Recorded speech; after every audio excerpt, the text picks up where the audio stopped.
Okay guys, welcome back to the channel. Gusto ko lang i-share sa inyo itong dumating na package. Actually, kung nakita nyo sa title ng video is Action Cam Upgrades. So, yan yung video natin para sa araw na to. Ito yung Action Cam na gamit ko before. GoPro Hero Session 4 at saka itong GoPro Hero Black 7. Okay, so buksan na natin.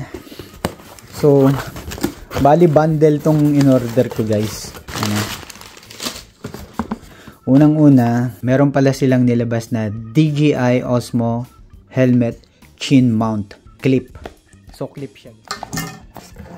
Meron pala sila nito. Clip. So, ito yung clip guys. So, dito, meron siyang parang tela. Pero try natin i-clip pa rin dyan. So, i-clip lang natin ng pag ano. Boom.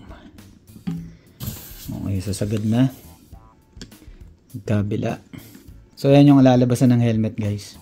Medyo meron siyang alawit dito. Pero, okay naman siya. Kabitan muna natin ng, let's say, GoPro. Ayan. Diba? Ngayon, ang kagandahan nito guys, pag tatanggalin mo na, boom. Ganun lang. Kunyari, tapos ka na mag-ride kay Eliminator. Nagra-ride ka ngayon kay KLX. Boom. Oh, diba? Yun oh. Ganun lang. Yan ang maganda dyan. So, pag kunyari, tapos ka na ulit. Doon na naman sa isang helmet. So, ito, ang kagandahan nito na nakita ko. Pwede siya sa lahat ng helmet. So, maski sa helmet full face ng pang mountain bike, pwede din siya. So, next item tayo is yung action cam natin mismo. Okay, so ito si DJI Osmo Action 5 Pro. So, ito yung napili ko dahil siyempre ito yung latest, yung pinaka-latest ng DJI na action cam. Okay, so yung pinili natin, ito yung adventure package. So, hindi ko na siya in-depth review kasi hindi naman tayo action cam vlogger, ano? So, gusto ko lang i-share sa inyo yung upgrade natin. So, buksan na natin kung ano yung nandito sa loob nito. Yun, bagong-bago. Ano nakalagay dito? Open.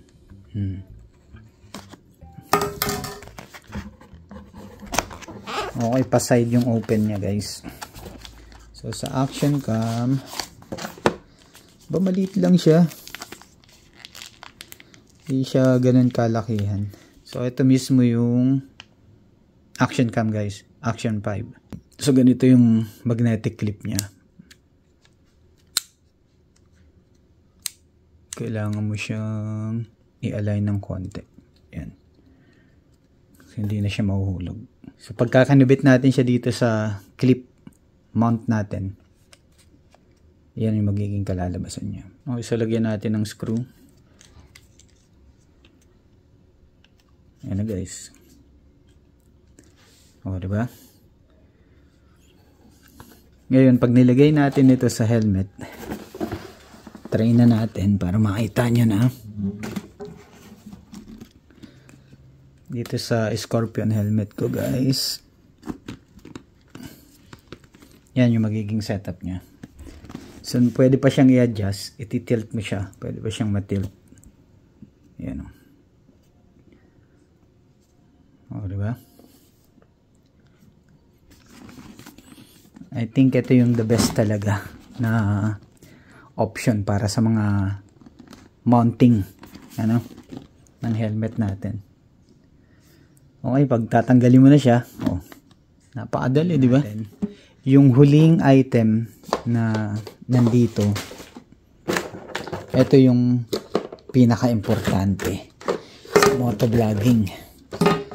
Sa motovlogging kasi pagka hindi ka naiintindihan kung ano yung sinasabi mo o malabo,